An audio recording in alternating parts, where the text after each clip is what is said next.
Bienvenue à la Cigar Fati Academy et dans l'univers littéraire de l'écrivain Edo S. Cruz. On parle aujourd'hui d'un auteur qui a consacré plus de 65 livres au monde et Havane, en mêlant fiction et un amour quasi stoïque pour eux. On va plonger dans un monde où chaque cigare Monte Cristo cache une histoire, un secret.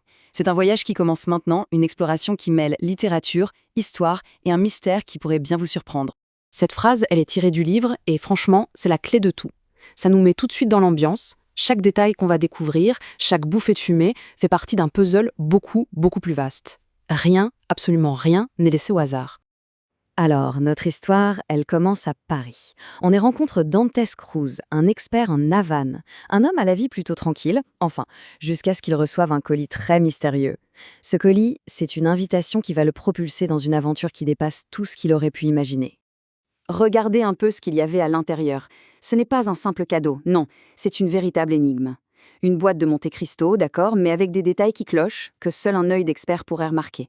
Et puis il y a cet élixir, un liquide qui a l'air de défier les lois de la physique. Et enfin, ce mot de passe, château d'If.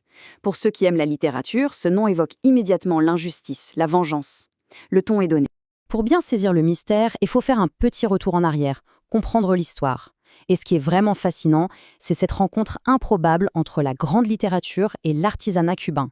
Menéndez, il a eu un coup de génie. Il a compris que ses cigares devaient capturer non seulement une excellence technique, mais aussi l'esprit de cette histoire qui passionnait ses ouvriers. Ce rôle, le lector, c'est la clé du nom et de l'âme de la marque. Il faut s'imaginer l'ambiance, hein. Pendant que les mains expertes des torcedores roulent les feuilles de tabac, leurs esprits, eux, voyagent grâce aux mots de Dumas. Ce n'était pas juste un divertissement, c'était une véritable source d'inspiration. Bon, ce colis mystérieux, ce n'était que le début, bien sûr. L'invitation mène Dantes et son ami Sandro à Portland, dans un vieil entrepôt transformé en salon de dégustation ultra secret.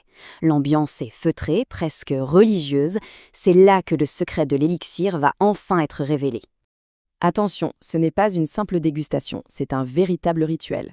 On commence par un classique, le Monte Cristo numéro 4, pour préparer le palais. Puis, c'est l'inconnu, une seule goutte de cet élixir dans un verre de rhum cubain.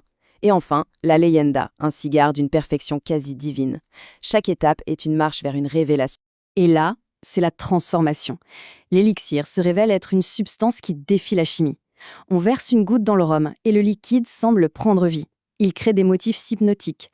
L'arôme devient une symphonie de notes impossibles qui révèlent des souvenirs que les gens ne savaient même pas avoir. Ce n'est plus une boisson, c'est une clé.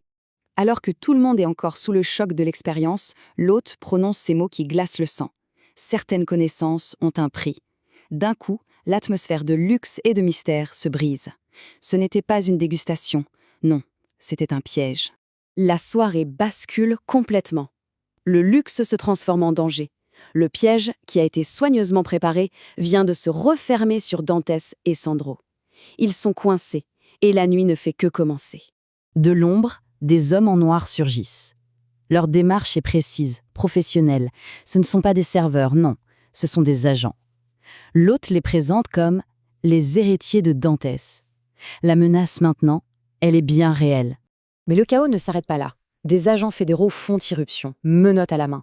Dantes et Sandro se font arrêter pour des crimes dont ils ignorent absolument tout. La conspiration est bien plus vaste qu'ils ne pouvaient l'imaginer.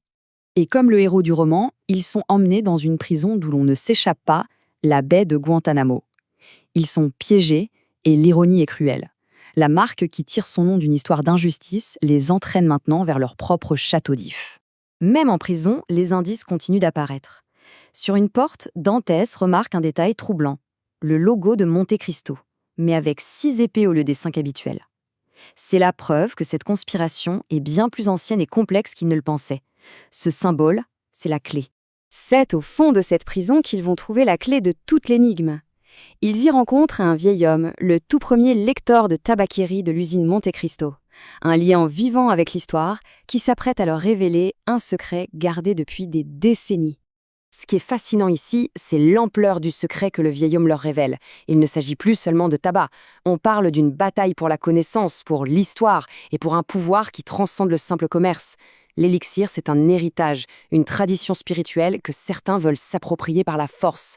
Mais l'histoire ne s'arrête pas là, bien au contraire. Le secret révélé par le vieil homme n'est que le début d'une quête encore plus dangereuse. Pour Dantes et Sandro, s'évader n'est que la première étape. Ils doivent maintenant déchiffrer le message final, celui qui est caché dans le cigare La Leyenda lui-même. Pour découvrir l'évasion, la confrontation finale et le véritable pouvoir de l'élixir, il faut plonger dans l'univers littéraire des deux Cruz. Si ça vous a plu, si vous avez passé un bon moment, si vous avez appris quelque chose de nouveau, abonnez-vous à la chaîne parce qu'on ne fait que commencer. Et n'oubliez pas, vous pouvez dès maintenant retrouver sur Amazon la collection complète de l'écrivain Edo Cruz qui compte aujourd'hui plus de 50 livres dédiés au monde des Havanes.